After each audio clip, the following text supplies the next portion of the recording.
Hello learners. तो ये एक छोटा सा वीडियो है। हम इसमें बात करेंगे importance and limitations of organizational behaviour. कई बार आपके एग्जाम में ये छोटा सा एक क्वेश्चन पूछा जाता है शॉर्ट नोट में, या फिर एक शॉर्ट आंसर के टाइप पे पूछ लेते हैं कि what are the importance and limitations of OB. तो ये मैं आपके सामने क्विकली डिस्कस कर लेता हूँ। सबसे पहले बात करते हैं importance of OB. Why we should study OB. आपको एग्जाम में ऐसा भी क्वेश्चन पूछा जा सकता है, why should one study organizational behaviour, तो उसका भी आंसर यही है। ओबी के फायदे क्या है? तो ओबी एक ऐसा सब्जेक्ट है कि ना सिर्फ ये एक इंडिविजुअल को एक बेटर एम्प्लॉय बनाता है फॉर एन ऑर्गेनाइजेशन, बट वो उसको एक अच्छा पर्सन, एक अच्छा सिटीजन बनाने में भी मदद करता है। OB promotes positive attitude and it creates a high test. OB generally ये स्टडी किया गया है that it contributes towards a better quality of life. तो कैसे ये सब कैसे पॉसिबल है, किस तरह से ओबी एक इंसान को एक अच्छा इंसान, एक बेटर सिटीजन, कैसे उसकी क्वालिटी ऑफ लाइफ इंप्रूव करता है, वो इस इंपॉर्टेंस के अंदर हम देखेंगे। फर्स्ट ऑफ ऑल, ओबी जो है वो हमारी ऑर्गेनाइजेशन की, हमारी क्या लाइफ है उसका एक रोड मैप तैयार करने में मदद करता है। मतलब कि हर किसी को एक अपनी होप्स होती है, ड्रीम्स होती है कि मैं इस ऑर्गेनाइजेशन में कहाँ तक पहुंचना चाहता हूँ। तो वहां तक आपको कैसे पहुंचना है, आपको किस तरह से एक सिविल मैनर में काम करना है, किस तरह से अपने कलीग्स के साथ एक आपको एक रिलेशनशिप बनानी है, how you have to work in teams, आपको अपने स्ट्रेस को कैसे मैनेज करना है, मोटिवेशन को कैसे मैनेज करना है, ये सब चीजें आपको ओबी सिखाता है। Then OB helps you to understand and predict the organizational life. क्योंकि अगर आपको यही पता नहीं होगा कि ऑर्गेनाइजेशन में कौन सीनियर है, कौन जूनियर है, कौन किसको रिपोर्ट करने वाला है, कौन किसको ऑर्डर देने वाला है, who has the power, who has the responsibility, अगर ये सब चीजें आपको क्लियर नहीं होगी, then it is very difficult to work in an organizational setting. तो वो भी आपको ये एक ऑर्गेनाइजेशनल स्ट्रक्चर के थ्रू आपको ये चीज पूरे ऑर्गेनाइजेशन को समझने के लिए and helps you to predict कि देखिए आपको बेसिक चीजें अपने आप पता चलती है अपने व्यवहार के अंदर कि मैं किसी के साथ अच्छा व्यवहार करूंगा तो मोर और लेस मेरे साथ अच्छा ही व्यवहार करेंगे वो। अगर मैं किसी को इरिटेट करूंगा तो obviously they will be annoyed with me. तो आपको एक तरह से ये प्रिडिक्ट करने में मदद करता है। OB also helps you to influence organisational events. मतलब ऑर्गेनाइजेशन के अंदर जितने भी अच्छे बड़े जो इवेंट्स है उनको कहीं ना कहीं इन्फ्लुएंस करने के लिए। फॉर एग्जाम्पल, अगर आप चाहते हैं कि भाई टीम का मोरल डाउन हो रहा है और आप चाहते हैं कि भाई एक खराब पीरियड हमारे ऑर्गेनाइजेशन में चल रहा है जिससे बाहर निकलने के लिए हम सब लोग साथ में काम करें, तो ओबी आपको गाइडलाइंस देता है कि टीम को किस तरह से साथ लेके आ सकते हैं so that everybody's moral is up. या अगर आप देखते हैं कि अगर ऑर्गेनाइजेशन में कोई टेंशन है, कोई कॉन्फ्लिक्ट का माहौल है, तो उसको किस तरह से डिफ्यूज करना, इस चीज को हेल्प भी आपको ओबी के द्वारा ही मिलती है। So it helps you to influence whatever is happening in the organisation. OB एक इंसान को खुद को समझने की समझ तो देता ही है, साथ ही साथ दूसरे लोगों को किस तरह से समझे कि दूसरों लोगों का बिहेवियर कैसा है उसको समझने की भी आपको समझ ओबी से मिलती है। You will learn topics like attitude, perception, leadership, communication, etcetera etcetera. तो आपको समझ में आता है कि हर एक इंसान एक मेरे जैसे ही काम नहीं करता, मेरे जैसे ही नहीं सोच सकता। तो मुझे दूसरों को समझने के लिए उनका नजरिया भी देखना पड़ेगा। फॉर एग्जाम्पल, आप हो सकता है बहुत हार्ड वर्कर है, आपको सुबह 8 बजे काम पे आना पसंद है, आते ही हर एक चीज को ऑर्गेनाइज करना पसंद है। पर आप देखते हैं कि आपका जो को वर्कर है वो हमेशा आधा घंटा लेट आता है, उसकी डेस्क एकदम बिखरी पड़ी है, पर आप देखते हैं कि उसकी प्रोडक्टिविटी फिर भी अच्छी है। तो वो भी आपको यही समझाता है, जरूरी नहीं है कि हर एक इंसान सिर्फ अपने बिहेवियर के कारण या अपनी पर्सनैलिटी के कारण अच्छा या बुरा है। हर किसी में कुछ अच्छाइयां हैं, कुछ बुराइयां हैं, जिसकी समझ हमें ओबी से मिलती है। ओबी का एक बहुत इंपॉर्टेंट जो रोल होता है एक ऑर्गेनाइजेशन में, it helps the manager to get his work done.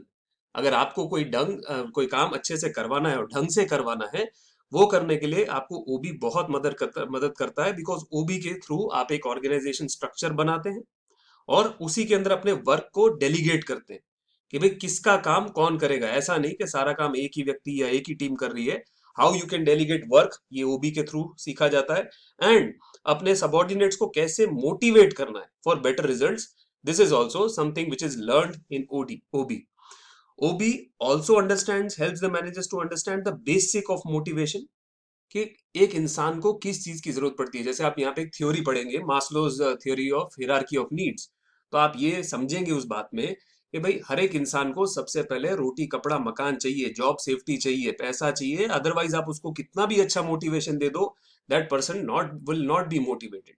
सो ये सब जो फंडामेंटल्स है ये ओबी से ही सीखे जाते हैं। एक बहुत ही इजी टू अंडरस्टैंड जो पॉइंट है, OB helps us in maintaining cordial industrial relations. मतलब कि आपकी कंपनी में, आपकी फैक्ट्री में, आपके ऑफिस के अंदर आप सबके साथ एक अच्छे तरीके से अपने एम्प्लॉयज के साथ बर्ताव करें, ना सिर्फ आपके सीनियर्स बट आपके जूनियर्स के साथ, अपने सबॉर्डिनेट्स के साथ, अपने वेंडर्स के साथ, सबके साथ आपको किस तरह से कॉर्डियल तरीके से, कॉर्डियल मतलब फ्रेंडली और कॉर्डियल में थोड़ा सा फर्क होता है कि जरूरी नहीं है आप हर किसी के साथ ओवर फ्रेंडली हो। इवन अगर आपके साथ किसी, अगर आप अपने एम्प्लॉय के साथ या अपने किसी कलीग के साथ अगर डिसअग्री भी करते हैं, तो it might be the case that you might not be agreeing with them, पर हम एक दूसरे के साथ लड़े नहीं, झगड़े नहीं। ये बात आपको ओबी में समझी जाती है कि एक समझदारी से डिसएग्रीमेंट किस तरह से किया जाए। That is something that you will learn during OB. Then OB is definitely very useful in the field of marketing. Marketing क्या है? मार्केटिंग खाली सामान उठा के बेचना इज नॉट मार्केटिंग। मार्केटिंग के अंदर अपने कस्टमर को, अपने कंज्यूमर को समझना, कौन सी चीज कब क्लिक कर रही है, कंज्यूमर का क्या बिहेवियर है, किस चीज से इन्फ्लुएंस हो रहा है। अगर उसको अच्छा एडवर्टाइजमेंट दिखाए, कॉमेडी एडवर्टाइजमेंट दिखाए, लाइट हार्टेड एडवर्टाइजमेंट दिखाए, उससे इन्फ्लुएंस हो रहा है। या अगर उसको थोड़ा सा, जैसे इंश्योरेंस प्रोडक्ट अगर आप बेच रहे हो तो उसको थोड़ा सा अपने वो गंभीर बात उसको समझाए तो उससे वो इन्फ्लुएंस हो रहा है। तो इंसान किस चीज को कैसे रिस्पॉन्ड करता है, ये चीज आप ह्यूमन साइकोलॉजी से समझते हैं। OB deals a lot with psychology.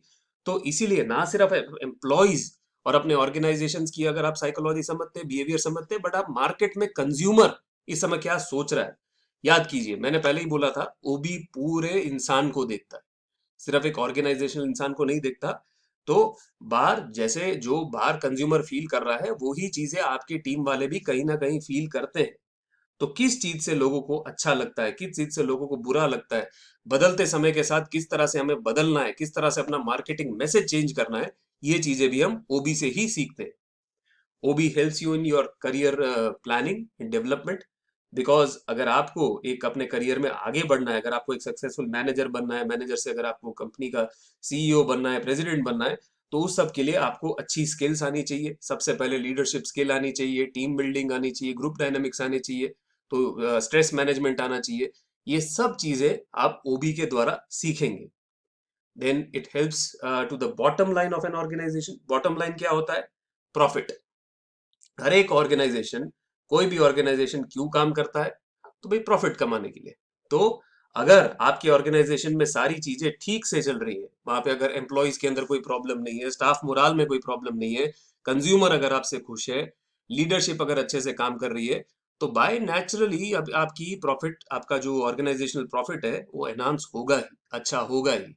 तो इसके लिए वो भी जो है ओवरऑल ऑफ ऑर्गेनाइजेशन की प्रोडक्टिविटी एंड प्रॉफिटेबिलिटी, ये दोनों अलग अलग चीज है कि आप कितना प्रोडक्टिव काम कर रहे हैं और कितना प्रॉफिटेबल काम कर रहे हैं, ये दोनों चीजें के अंदर ऐड करता है ओबी।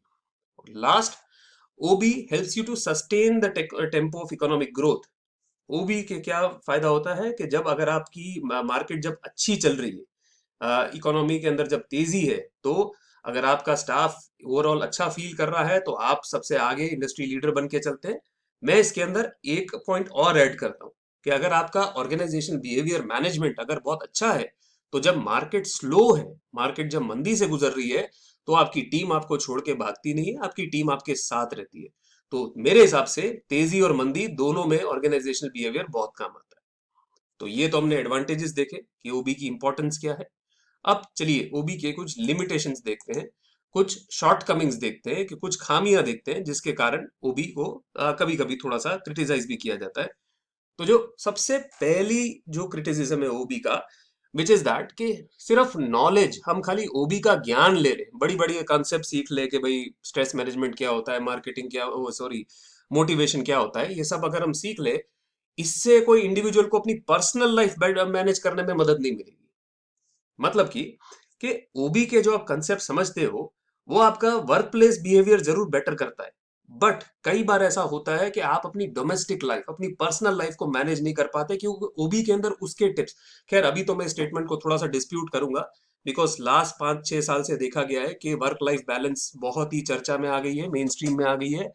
Where people even talk to you that employees की हमारे को मेंटल हेल्थ पे किस तरह से फोकस करना है, उनके घरेलू जीवन पे भी कैसे फोकस करना है, वो भी देखते हैं।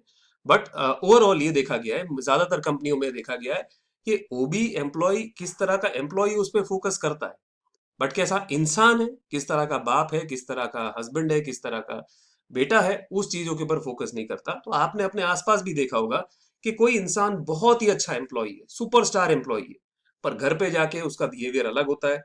वो शायद हो सकता है थोड़ा सा वायलेंट हो, थोड़ा सा हो सकता है थोड़ा सा डिप्रेसिव हो। तो इस ये चीजों को वो भी कई बार नजरअंदाज कर देता है कि हम कितनी भी बड़ी बड़ी बातें कर दे, हम अपने एम्प्लॉयज को एक पर्सनल लाइफ के अंदर इतना ज्यादा घुस नहीं पाते। फिर ओबी की जो डुअलिटीज है ये थोड़ी सी बैफलिंग है। क्यों?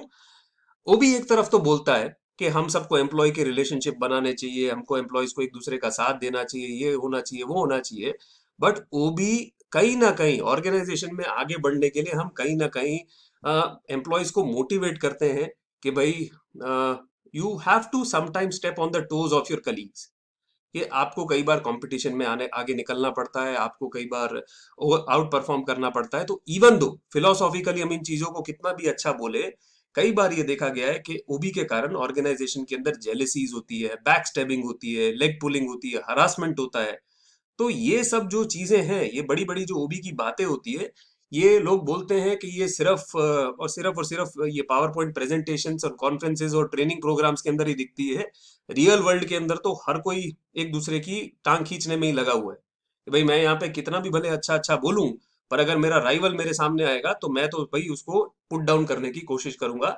तो इसलिए ओबी को थोड़ा सा दोगला सब्जेक्ट बोला जाता है, इसको बोला जाता है कि ये इसमें दोगलापंती ज्यादा है, थोड़ा फेक लगता है वो भी।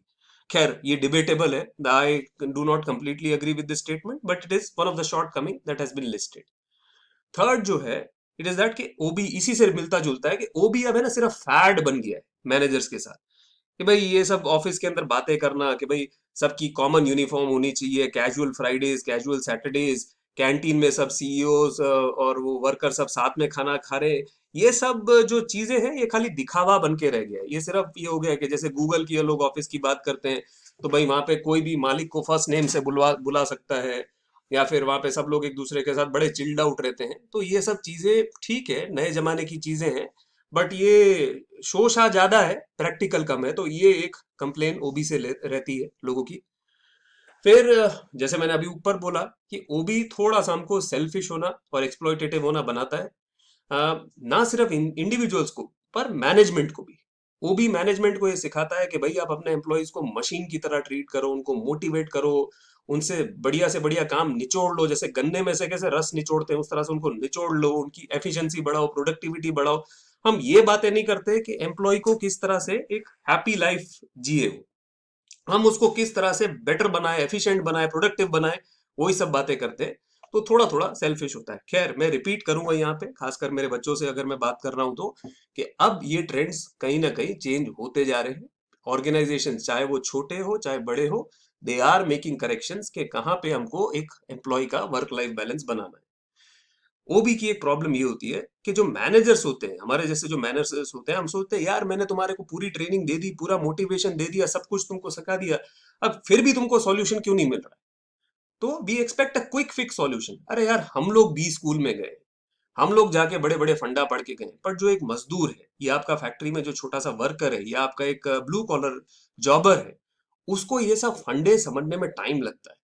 और खासकर जो ओबी के जो सॉल्यूशंस होते हैं, खासकर इंसान का बिहेवियर चेंज करने में समय लगता है। आप ये बात से अच्छी तरह से सहमत होंगे कि अगर आपको कुछ आदतें पड़ जाती है तो आप चाह के भी अगर उनको चेंज करने की कोशिश करते हैं तो थोड़ा सा समय लगता है। So a quick fix solution is not possible in OB, जो मैनेजर्स एक्सपेक्ट करते हैं। फिर ओबी के जो फंडे हैं, ये बात तो मैंने कई बार देखी है और समझी भी है। ओबी के जो ये फंडे हैं, ये जो चीजें हैं, for example motivational practices, team building exercises, stress management, ये सब बड़ी बड़ी कंपनियों को या उन कंपनियों को सुहाता है जिनके पास एक्स्ट्रा पैसा है, जिनके पास बड़ा सा स्टाफ है, लंबा चौड़ा तामझाम है, उनको सुहाता है। छोटे बिजनेसेस को या फिर वो बिजनेसेस को जो एक मुश्किल दौर से गुजर रहे हैं, डिक्लाइनिंग टाइम से, एक मंदी के माहौल से गुजर रहे हैं, उनके लिए थोड़ा सा ज्यादा हो जाता है। फॉर एग्जाम्पल, यूजुअली बड़ी बड़ी कंपनियां क्या करती है, साल के अंदर या हर 3 महीने में, 6 महीने में अपने एम्प्लॉयज को कॉर्पोरेट रिट्रीट पे ले जाती है। वहां पे ले जाके उनको कुछ टीम बिल्डिंग एक्सरसाइजेस कराते हैं, पिकनिक करवाते हैं, घुमाते फिराते हैं। तो ये सब जब कंपनी एक अच्छे दौर से गुजर रही है तब तक ठीक है, पर जब मुश्किल समय आता है तो कंपनी को खर्चे कम पे काबू रखना पड़ता है। तो सबसे पहले जो खर्चा जिसके ऊपर काबू किया जाता है, या सबसे पहला जो खर्चा जो बलि चढ़ता है, वो ओबी रिलेटेड खर्चे ही होते हैं। कि भाई चलो भाई, अभी ये बाहर के डिनर विनर बंद करो, लंच वंच बंद करो, कंपनी पिकनिक ये सब बंद करो, या अवार्ड देना ये सब देना बंद करो। तो ये जो ओबी के प्रिंसिपल्स एंड प्रैक्टिसेस है, ये अच्छे टाइम पे, गुड टाइम्स पे तो ठीक है, but they may not work in the events of declining fortunes. और इस बात से थोड़ा बहुत मैं सहमति रखता हूँ डेफिनेटली।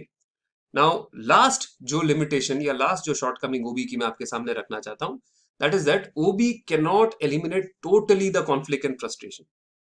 ओबी कॉन्फ्लिक्ट को या फ्रस्ट्रेशन को, एम्प्लॉयज के बीच में जो स्ट्रेस होता है या कोई फ्रस्ट्रेशन होता है या आपस में जो झगड़ा हुआ या कुछ भी बुरी भावना हुई, उसको आप मैनेज कर पाते हो, उसको रिमूव नहीं कर पाते, एलिमिनेट नहीं कर पाते।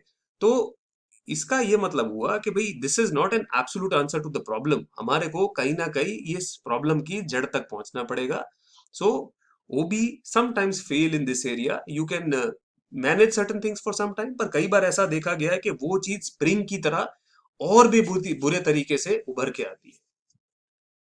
बस इस वीडियो में इतना ही। मैं आपके साथ इम्पोर्टेंस और लिमिटेशन शेयर करना चाहता था ओबी के। मुझे बताइएगा आपके दिमाग में कोई और एडवांटेज और कोई इम्पोर्टेंस अगर ओबी का आता है, या कोई लिमिटेशन ओबी का, अगर आपको और कोई डिसएडवांटेज जो मैंने यहाँ डिस्कस नहीं किया और आपके मन में आता है, तो प्लीज कमेंट बॉक्स में शेयर कीजिए। जो मेरे TMIMS के जो फर्स्ट सेम के स्टूडेंट्स हैं, आप सबको welcome, come to the Google classroom. वहां पे आप अपने एडवांटेजेस, लिमिटेशंस, आपके मन में और ऐसे कौन सी बातें आती है, वो शेयर कीजिए। मुझे हमेशा अच्छा लगता है आपके ख्याल पढ़ना। एंड आई होप जो मेरे TMIMS के बाहर के जो लर्नर्स हैं, आप लोगों ने अभी तक मेरा चैनल सब्सक्राइब कर लिया होगा। नहीं किया है तो कर दीजिए, सो दैट आपको मेरे साथ सीखने में आसानी हो। एंड लाइक बटन दबा दीजिए। मैंने पहले भी बोला था कि कुछ पैसे वैसे नहीं मिलते मुझे इसके, बट थोड़ा सा अच्छा लगता है, देख के खुशी होती है। 10 लाइक, 15 लाइक, ईगो बूस्ट हो जाता है। Alright, so thank you very much. Keep learning, guys, and I will be coming back with the new video very soon.